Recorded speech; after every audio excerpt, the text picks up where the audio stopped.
Nah, mari kita lihat firman Tuhan sebagai renungan kita untuk mempersiapkan kita masuk ke dalam perjamuan kudus. Kita lihat dalam Matius pasal 11 ayat 2 sampai ayat 6. Matius pasal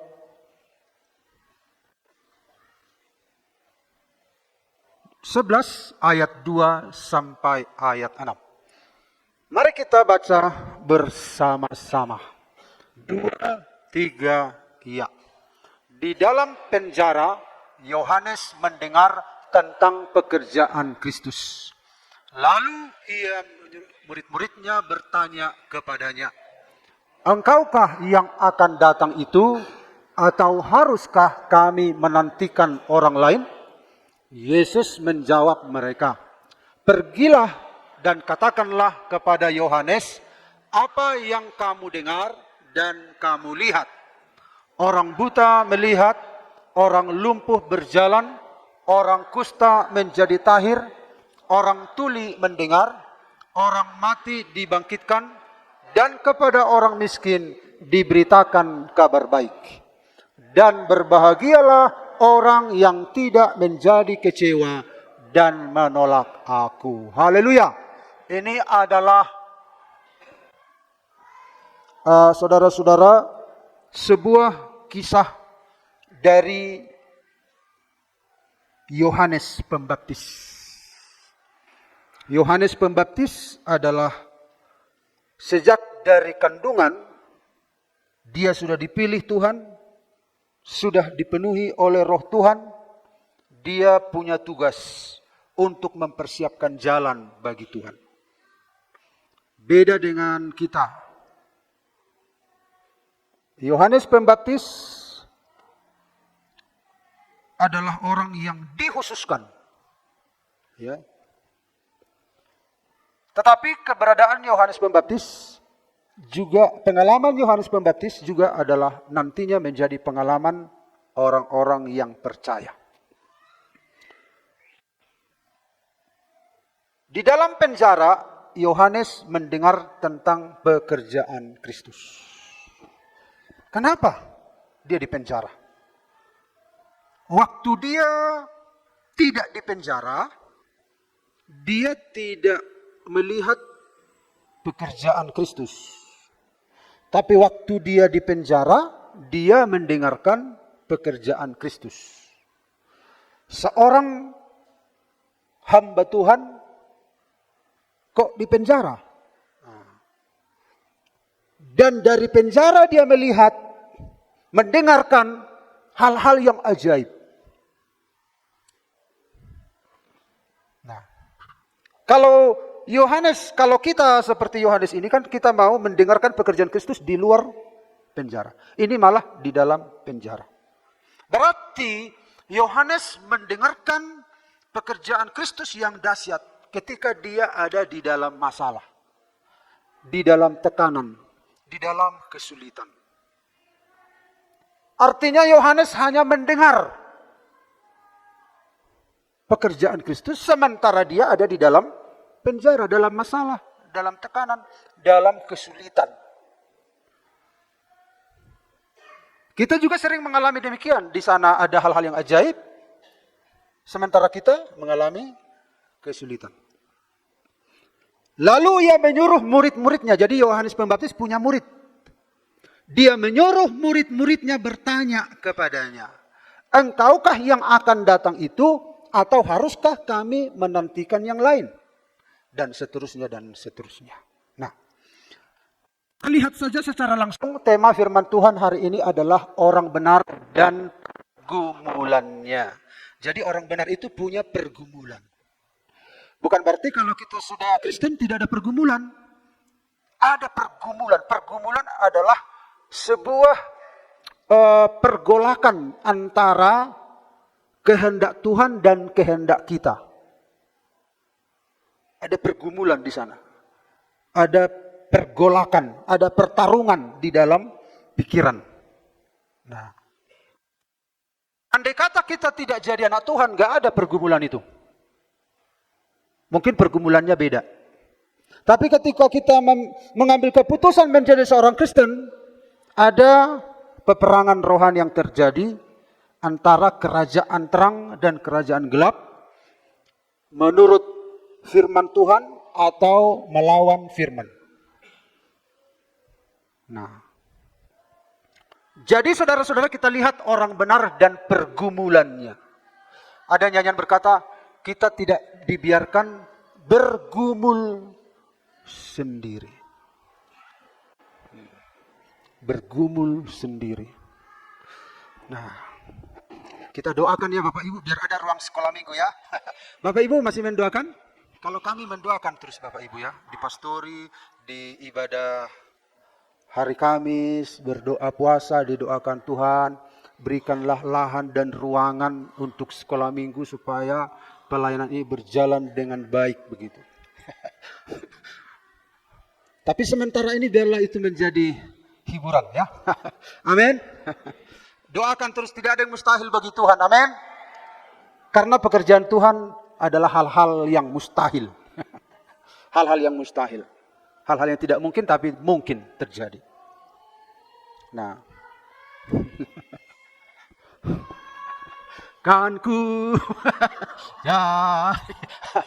Mereka memang anak-anak Tuhan ini luar biasa ya. Puji Tuhan. Tapi kita konsentrasi di sini ya. Nah, orang benar dan pergumulannya. Ini adalah Yohanes Pembaptis. Nah, mari kita lihat Bapak Ibu, 3 hal yang sering menjadi pergumulan orang benar dalam perjalanan imannya. Jadi ketika kita mengikut Tuhan, ketiga hal ini seringkali menjadi pergumulan dalam hidup kita, dalam benak kita, dalam peperangan rohani kita, pergumulan iman. Ada pergolakan-pergolakan. Seperti yang dialami Yohanes Pembaptis, ini juga akan menjadi pengalaman kita, ya. Pergumulan pertama yang kita lihat di sini adalah di dalam penjara Yohanes mendengar tentang pekerjaan Kristus.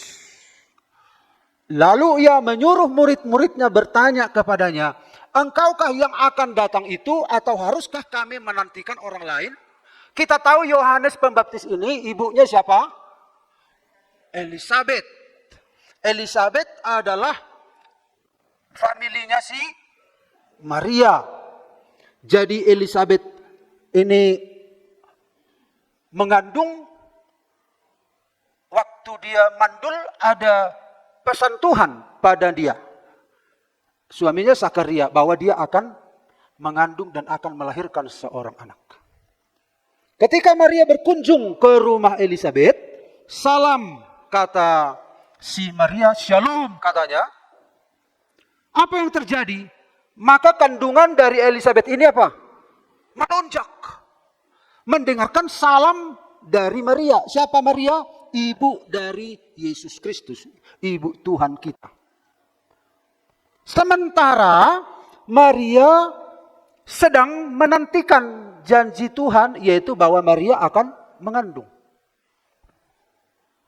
Jadi salam dari Maria ini mengguncang kandungan Elisabet. Ternyata walaupun waktu itu masih 6 bulan Yohanes Pembaptis dalam kandungan, dia sudah mendengarkan salam dari ibunya Tuhan. Nah, akhirnya ketika mereka lahir, mereka sudah tahu tugas masing-masing. Yohanes Pembaptis tugasnya apa? Mempersiapkan jalan bagi Mesias. Dan ini tugas yang luar biasa. Dari saat lahir sampai dewasa, dia sudah tahu apa misinya dia, apa tugasnya. Dan Yesus memuji Yohanes Pembaptis, tidak ada orang yang sebesar Yohanes Pembaptis. Dialah orang yang terbesar. Walaupun dia terkecil dalam kerajaan Allah, tapi di dunia ini dia adalah orang yang terbesar. Artinya Yohanes Pembaptis ini orang yang luar biasa.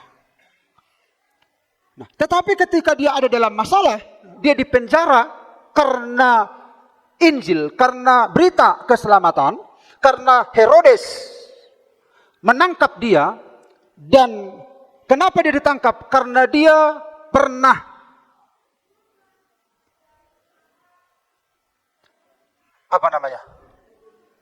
menegur raja. Karena raja mengambil istri dari saudaranya. Seorang Yohanes Pembaptis menegur kesalahan itu. Akibatnya adalah Yohanes Pembaptis dipenjara. Hanya gara-gara kebenaran yang dia sampaikan. Jadi Yohanes Pembaptis dipenjara bukan karena kelalaian atau dosa dan sebagainya, tapi karena sebuah kebenaran. Tetapi sebagai seorang anak Tuhan, apapun penyebab terpenjara, ada masalah, ada tekanan dalam hidup kita, kisah Yohanes Pembaptis ini menjadi pelajaran bagi kita. Mari kita lihat Bapak Ibu.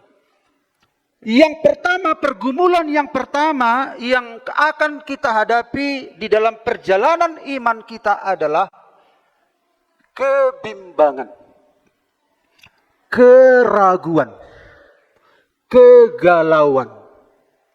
Di dalam penjara Yohanes mendengar tentang pekerjaan Kristus, lalu menyuruh murid-muridnya bertanya kepadanya, engkaukah yang akan datang itu, atau haruskah kami menantikan orang lain? Kenapa lagi Yohanes Pembaptis bertanya? Jadi tekanan yang dia alami, masalah yang dialami, membuatnya meragukan Tuhan. Padahal dialah orang yang mempersiapkan jalan bagi Tuhan. Tapi ketika dia ada dalam tekanan hidup, dalam persoalan yang luar biasa, seorang anak Tuhan akan mengalami sebuah pergumulan, yaitu tentang sebuah keraguan. Kalau dia itu Mesias, kenapa dia tidak memperhatikan aku? Begitu kira-kira. Aku kan orang yang berjalan menjadi pionir untuk meluruskan jalan bagi dia. Kenapa dia tidak menanya kabarku di penjara? Kalau memang dia benar Mesias, kenapa dia tidak memperhatikan aku? Padahal untuk dialah aku lahir ke dunia ini. Nah, ini bisa juga menjadi lanjutan firman Tuhan minggu kemarin. Tuhan menciptakan kita ke dunia ini. Tuhan yang merancang kita. Tuhan yang menciptakan kita untuk tujuannya Tuhan. Yohanes Pembaptis berkata mungkin dalam pikirannya, bergolak dalam pikirannya, aku kan sedang menjalankan tujuan Tuhan. Maka diutuslah murid-muridnya, suku Joibana. Engkaukah yang akan datang itu? Kalau engkau itu, kenapa engkau tidak peduli? Atau haruskah kami menantikan yang lain? Ternyata sekelas Yohanes Pembaptis, ketika dia ada dalam persoalan, Tuhan sedang menyingkapkan semua kelemahan-kelemahan manusia. Titik terendah dalam hidup manusia, dia digiring kepada sebuah kebimbangan, keraguan. Bukan dia tidak punya iman, tetapi ini adalah perjalanan di dalam iman itu. Ada keraguan. Ada kebimbangan.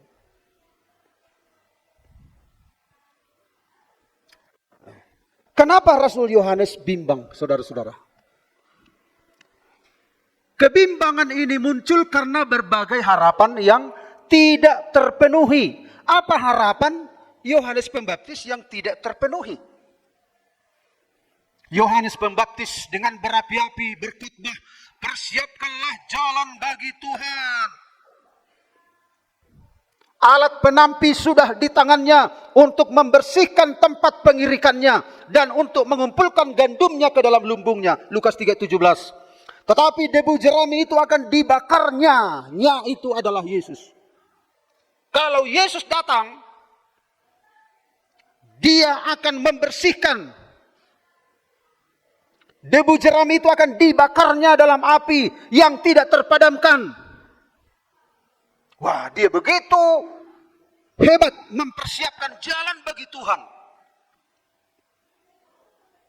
Malah dia melihat amarahnya melebihi amarah Yesus begitu. Kok saya lebih marah Yesus sendiri bersama dengan orang berdosa? Jadi kalau Yohanes Pembaptis berharap, aku telah mempersiapkan jalan bagi Tuhan dan laksanakanlah apa yang kau inginkan.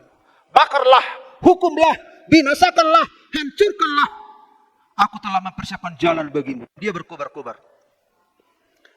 Yang membuat dia, saudara-saudara, bimbang karena berbagai harapan tidak terpenuhi. Ternyata Mesias yang untuknya dia berseru-seru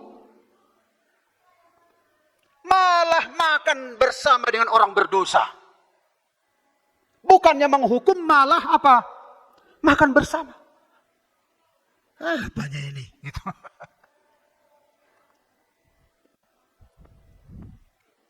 Padahal dia makanan siapa? Apa? Makanan Yohanes Pembaptis? Belalang dan madu. Pakaiannya apa? Dari kulit domba. Artinya dia sederhana, dia mengekang dirinya untuk hidup sesederhana mungkin. Dia berpuasa di padang gurun, dia tidak mau hidup bersama dengan orang berdosa, menikmati gemerlapnya dunia, dia menyingkirkan diri. Ternyata Yesus makan, minum bersama dengan orang berdosa. Jadi ada hal-hal, saudara-saudara, muncul, saudara-saudara, karena berbagai harapan yang tidak terpenuhi. Apa yang dilakukan Yohanes tidak salah, tetapi saudara-saudara, kita harus tahu jalan pikiran Tuhan jauh lebih tinggi daripada jalan pikiran kita. Ada harapan-harapan yang tidak terpenuhi. Makanya muncul keraguan-keraguan. Yohanes Pembaptis pun demikian. Gaya hidup Yesus bertolak belakang dengan Yohanes. Yesus seolah-olah tidak mendukung berita yang berkobar-kobar itu. Kadangkala kita berpikir Yesus sepertinya tidak mendukung. Tetapi kita harus tahu kita sedang melakukan tugas kita. Selanjutnya Tuhan mengurus urusannya. Semua yang kita lakukan tidak salah. Tetapi biarkan Tuhan dengan hikmatnya melakukan apa yang dia mau. Kita tidak bisa, saudara-saudara, mengatur Tuhan. Hikmatnya tiada terselami. Apa yang luput di pikiran kita, ternyata Yesus bisa melakukannya. Tentang, saudara-saudara, kita ingin menghukum seseorang, tetapi kita tidak menyadari tentang apa dalam pikiran Tuhan tentang orang yang akan dihukum itu. Yang penting kita melakukan apa yang harus kita lakukan. Sisanya biarlah hikmat Tuhan, kehendak Tuhan yang terjadi dalam hidup kita. Itu yang membuat seringkali kita bergumul, muncul karena berbagai harapan yang tidak terpenuhi. Adakah di antara kita harapan-harapannya, aku berharap begini, aku berharap begini, aku berharap begini. Ketika harapan itu tidak terpenuhi, bisa terjadi keraguan. Itulah yang terjadi dalam perjalanan kita. Banyak harapan-harapan Bapak Ibu. Saya pun banyak harapan-harapan saya. Harapan saya begini, harapan saya begini, harapan saya begini. Begini. Tetapi kita sedang diuji sejauh mana kita mengambil keputusan ikut Tuhan. Kebimbangan ini juga muncul karena situasi-situasi yang sulit. Kalau kita mengalami situasi yang sulit dalam hidup kita, itu emosi kita mulai menguasai pikiran kita. Ketika terjadi kesulitan. Kalau kita memuji Tuhan kan, kadangkala kita lupa tentang kesulitan kita.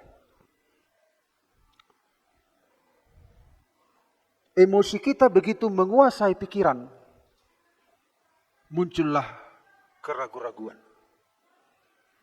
Kenapa Tuhan? Kenapa Tuhan? Kenapa Tuhan? Dan Yohanes akhirnya menyuruh murid-muridnya bertanya, engkaukah yang akan datang itu? Atau haruskah kami menantikan seorang yang lain?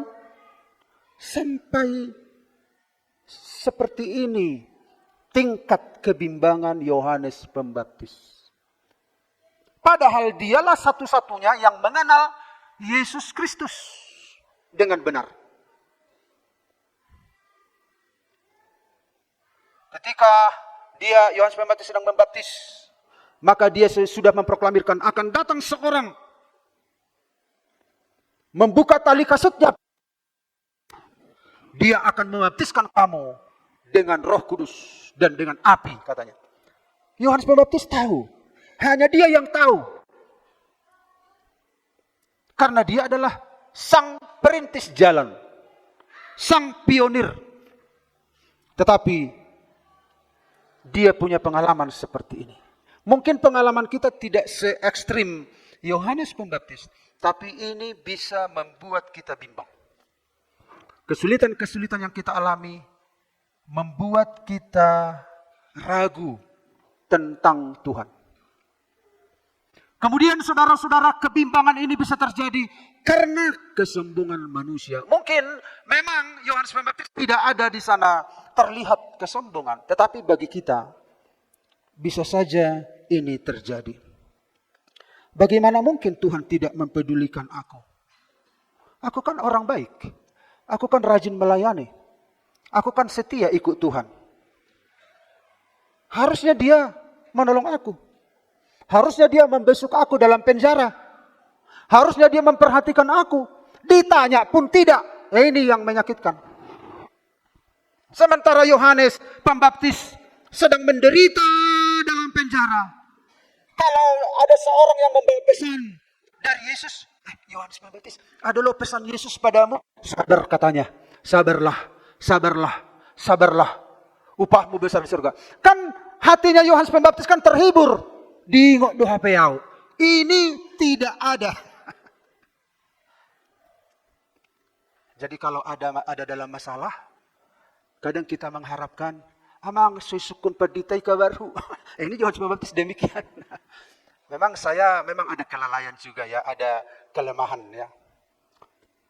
Dak sisuku dongak kiau, sahuria mahami dak sisuku baritaku. Saya mereng-mereng au siya dapat jedelai sa di hari doroi mana manuku kabarhu. Bah, sunod na namar Tuhanon.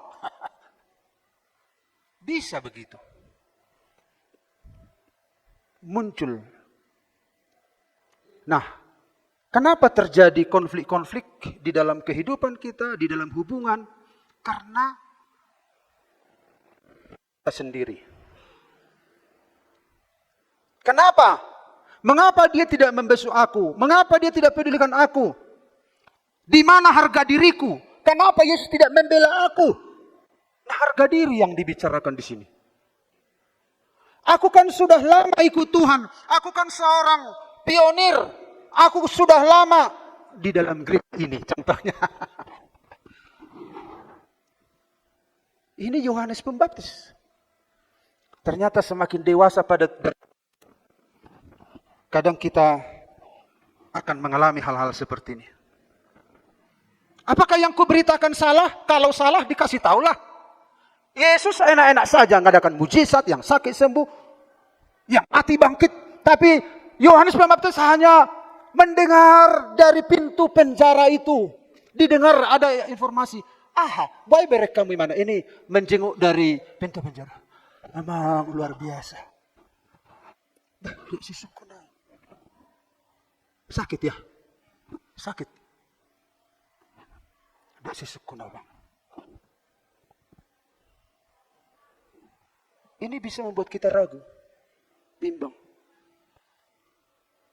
Manang adong disuruh mabuan pesan. Jadi inilah pergumulan yang dihadapi seorang anak Tuhan. Sebuah kebimbangan. Ini akan terjadi dalam perjalanan Jadi kalau terjadi kebimbangan ini, kita harus tahu mengantisipasinya. Lalu yang kedua kita lihat Bapak Ibu. Yohanes 1:21 sampai 23. Lalu mereka bertanya kepadanya, kalau begitu siapakah engkau? Karena orang-orang bertanya kepada Elia. Dan ia menjawab, bukan. Engkaukah nabi yang akan datang? Ia menjawab, bukan.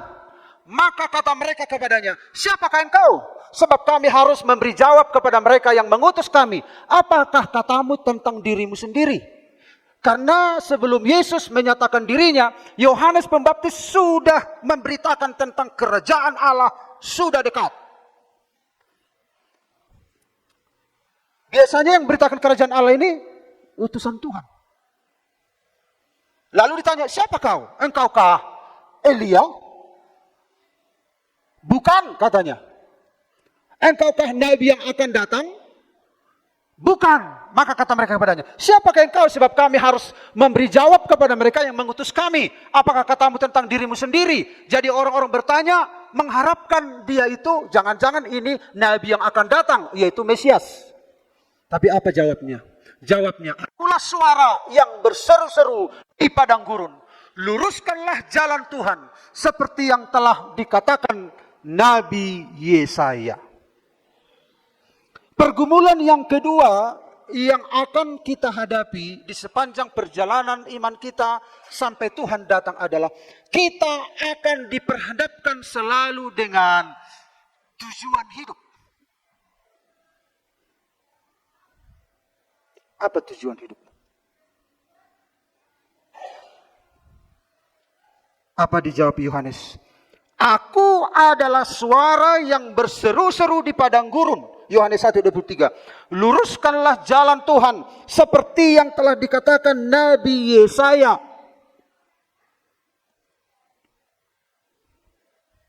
Supaya keraguan ini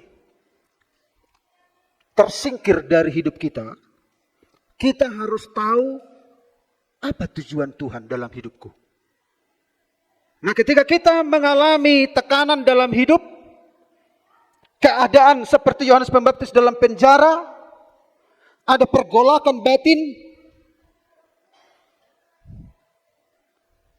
molo pergodang, nani alap manogot, nani taruhon botari. Itu kan pergodang. Ibu tamu di anggo hamina juli ibu tamu. Aku mau tanggo Opo Ferdianto itu kan.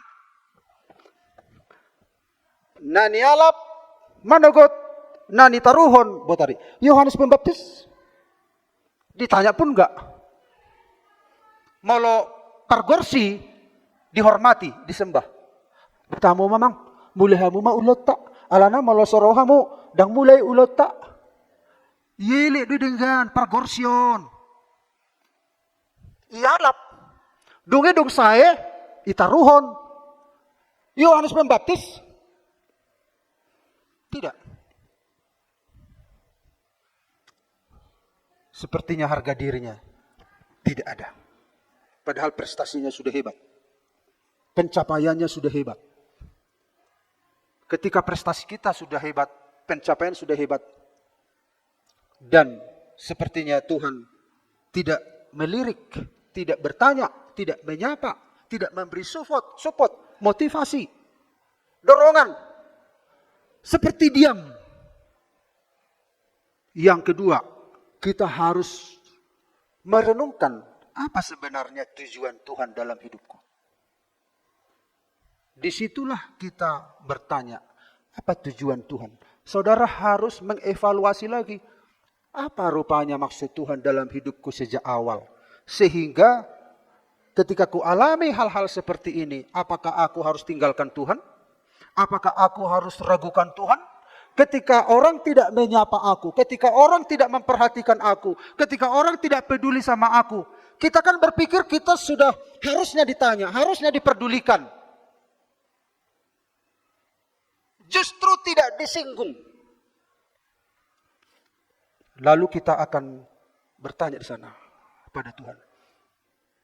Tujuan awal Tuhan dalam hidupku ternyata apa? Dan kita lihat di sana saudara-saudara, kita bukan untuk menjadi orang lain. Yohanes Pembaptis adalah suara. Dia bukan Mesias. Engkaukah Elia? Tidak. Dia itu bukan untuk menjadi Elia. Tuhan telah menugaskan dia untuk tugas tertentu, di mana tugas itu tidak diberikan kepada orang lain. Hanya dia ditugaskan untuk itu. Kita punya tugas masing-masing, tujuan hidup masing-masing. Di mana tujuan hidup kita berbeda dengan orang lain. Yang jelas menyenangkan hati Tuhan. Yang jelas mencapai maksud dan rencana Tuhan.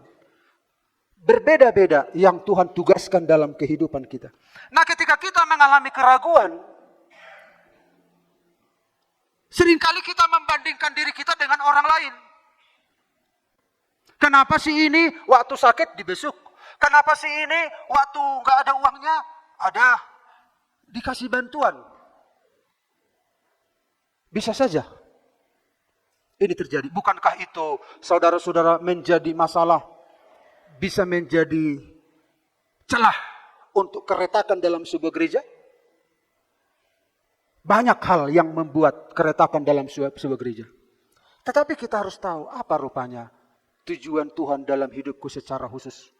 Tuhan punya tujuan secara khusus bagi saudara dan saya, di mana kepada orang lain tidak diberikan tugas itu. Hanya kepada saudara sendiri.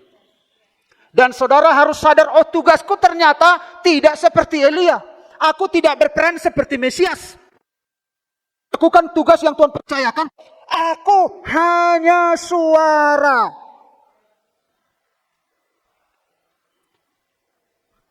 Ada tugas yang Tuhan percayakan kepada kita. Makanya firman Tuhan minggu yang lalu, temukanlah ada peran kita dalam rumah tangga, dalam gereja Tuhan. Semua kita berarti, semua kita berguna. Kita diciptakan mulia di hadapan Tuhan. Untuk tujuannya Tuhan. Kita hanyalah alat. Kita hanyalah seperti sebuah panah. Dan Tuhanlah yang mengarahkan kita kemana Tuhan mau mengarahkan kita.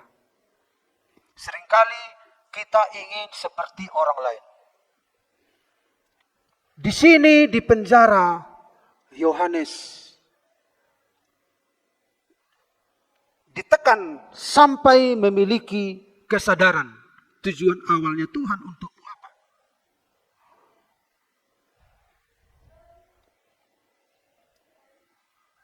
Saudara-saudara, 400 tahun ya Bapak Ibu, ketika ada masa kegelapan di zaman Israel, di mana Tuhan tidak berfirman. Sampai kelahiran Yesus, itu masa kegelapan 400 tahun. Tuhan tidak berfirman, Tuhan tidak memakai nabi-nabi, itu masa kegelapan yang luar biasa. Nah, untuk memulai datangnya Mesias, ada seorang yang gagah perkasa yang diurapi Tuhan, Yohanes Pembaptis, yang bersuara atas nama Tuhan. Dia bersuara, persiapkanlah jalan bagi Tuhan. Nah, kalau sudah menjalankan tugasnya, jangan tuntut yang lain. Yeremia, Bapak Ibu Saudara-saudara, disebut Nabi air mata. Makanya ada tulisan Yeremia. Ada 5 nabi besar di dalam Alkitab. Nabi kecil, Hosea, Maleaki, Amos, dan seterusnya. Nabi besar itu Yesaya, Yehezkiel, Yeremia, Ratapan. Karena ada 2 kitab yang ditulis Yeremia, jadi kitab Ratapannya dianggap kelompok nabi besar. Kemudian Daniel. Yesaya, Yeremia, Yehezkiel, Ratapan, udah berapa? 4. Daniel, ikut itu, Fani. 5, Daniel ya. Yeremia itu ketika dia berkhotbah kepada orang Israel, tidak ada yang bertobat. Makanya dia nangis saja kerjanya.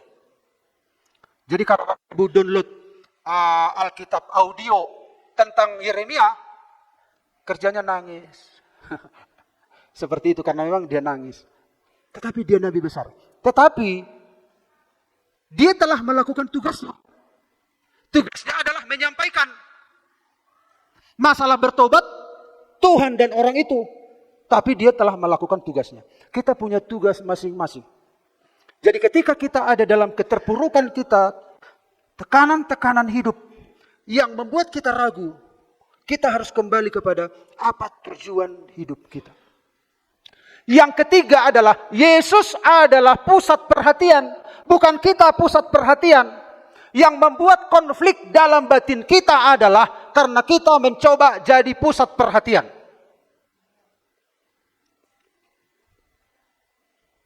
Yohanes 3 ayat 29, yang empunya mempelai perempuan. Yesus jadi pusat perhatian. Aku pendamping mempelai, yang menjadi pusat kan mempelai. Dia pendamping, panaru di mana? Adong do panaru di pernikahan, pusat perhatian lebih bagus dandanannya, tidak diizinkan panaru dan dandanannya lebih bagus daripada pengantin. Selalu pengantin lebih bagus dandanannya, supaya apa? Supaya jadi pusat perhatian. Yesus pun demikian. Yesuslah pusat perhatian. Kita ini bukan pusat perhatian. Kenapa terjadi komplain dalam pikiran kita, dalam hidup kita? Karena aku, ego. Khusus tentang ini waktu kami di kelas perkuliahan. Kenapa terjadi konflik-konflik dalam rumah tangga, dalam kehidupan sesama, dan lain sebagainya? Itu kan pusat.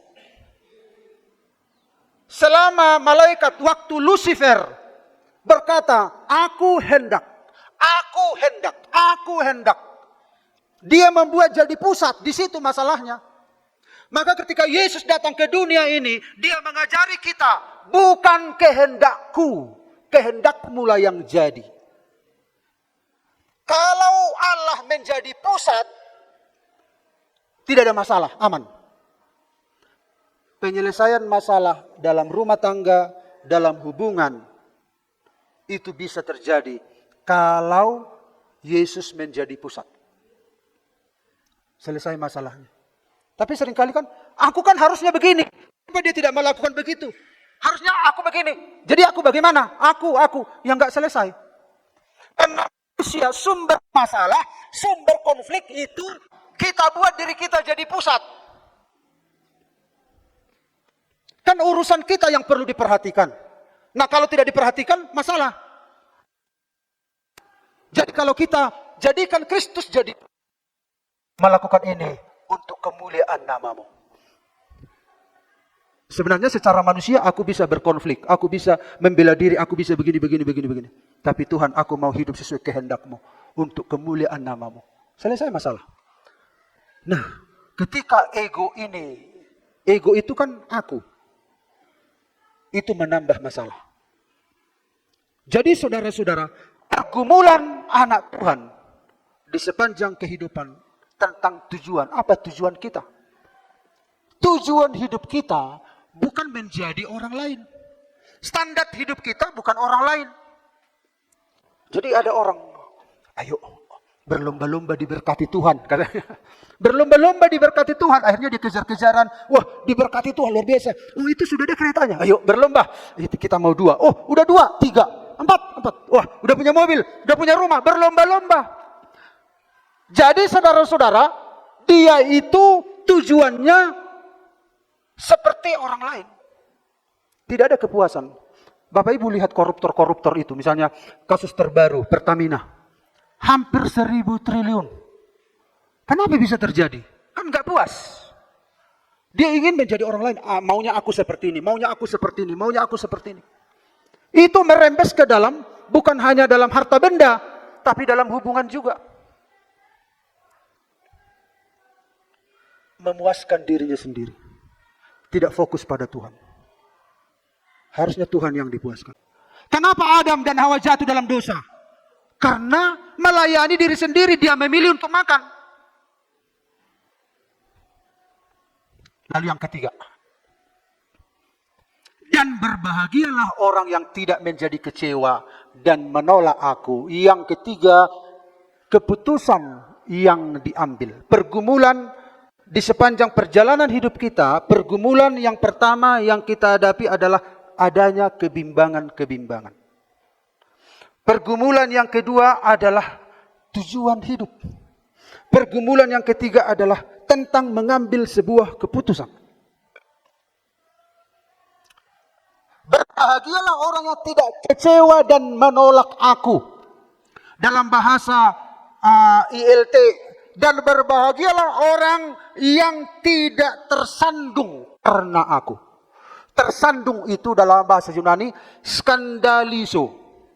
Dari kata skandalizo ada keluar kata skandal. Apa artinya skandal? Skandal itu jebakan, batu sandungan. Kalau skandalizo itu adalah kata kerja, yaitu membuat seseorang tersandung. Artinya, berbahagialah orang yang membuat orang tidak tersandung karena aku. Jadi saudara-saudara, ketika kita menghadapi perjalanan hidup ini, kalau kita salah mengambil keputusan di dalam masa sulit itu, karena bagaimanapun kita harus selalu mengambil keputusan, ikut Tuhan atau tidak. Kalau kita salah mengambil keputusan, bisa orang tersandung. Makanya banyak keputusan anak Tuhan membuat orang tersandung. Keputusan untuk percaya, bukan kecewa. Jadi kalau kita ambil keputusan dalam masa sulit itu seperti Yohanes Pembaptis, kita tetap percaya walaupun dalam tekanan. Saudara memilih, memutuskan untuk tidak kecewa, tetap percaya, Tuhan akan dipermuliakan. Amin. Kemudian keputusan untuk maju, bukan mundur. Kalau saudara mundur dalam masa-masa sulit itu, saudara menjadi batu sandungan, bukannya jadi berkat. Kalau Yohanes Pembaptis mengeluh dari dalam penjara, biarlah bergolak dia dengan diri sendiri. Dia harus menyelesaikan panggilannya di hadapan Tuhan. Dia harus mengurus hatinya sendiri. Dia harus mengurus keraguannya. Dia harus mengurus tentang apa tujuan hidupnya. Dia harus mengambil keputusan, maju atau mundur. Kalau dia mundur, orang akan kecewa. Tapi kalau dia maju, Tuhan akan dipermuliakan. Dan yang terakhir, keputusan untuk akhir yang baik, bukan akhir yang buruk. Putuskanlah dalam masa-masa sulit itu, aku harus mengakhiri dengan baik. Amin. Aku tidak mau mengakhiri dengan buruk. Walaupun aku sedang mengalami masalah seperti ini, Yesus berkata, berbahagialah orang yang tidak menjadi batu sandungan. Saudara akan berbahagia. Karena masalah yang kita hadapi ada limitnya. Ada batas waktunya. Kita tidak akan menderita terus. Kita tidak akan terpenjara dalam masalah terus. Ada batas waktunya. Tetapi ketika kita ada dalam masalah itu, ambillah sebuah keputusan. Aku harus maju. Aku tidak mau mundur. Aku tidak mau mempermalukan nama Tuhan. Amin, Bapak Ibu. Ayat yang terakhir 1 Petrus 2 ayat 12. Pada hari ia melawan mereka. Terima kasih. Milikilah cara hidup yang baik di tengah-tengah bangsa bukan Yahudi, supaya apabila memfitnah kamu sebagai orang durjana, mereka dapat melihatnya dari perbuatan-perbuatanmu yang baik dan memuliakan Allah pada hari ia melawat mereka. Ketika kita ada dalam masalah, jangan biarkan dirimu menjadi bahan olokan orang. Tetapi biarlah nama Tuhan dipermuliakan di dalam masalah itu. Amin, Bapak Ibu. Itu adalah sebuah keputusan. Apapun yang terjadi dalam hidupku, aku tidak mau menjadi skandal. Aku tidak mau menjadi batu sandungan. Tetapi tetaplah bertahan. Justru nama Tuhan dipermuliakan lewat hidup kita di dalam masalah itu. Akhirnya Yohanes Pembaptis, tidak ada jalan cerita selanjutnya dalam Alkitab. Dia harus mengambil keputusan untuk dirinya sendiri. Kita diperhadapkan Tuhan untuk mengambil keputusan dalam mengikut Tuhan. Amin. Itulah pergumulan-pergumulan yang kita hadapi. Mari kita nyanyikan sebuah nyanyian.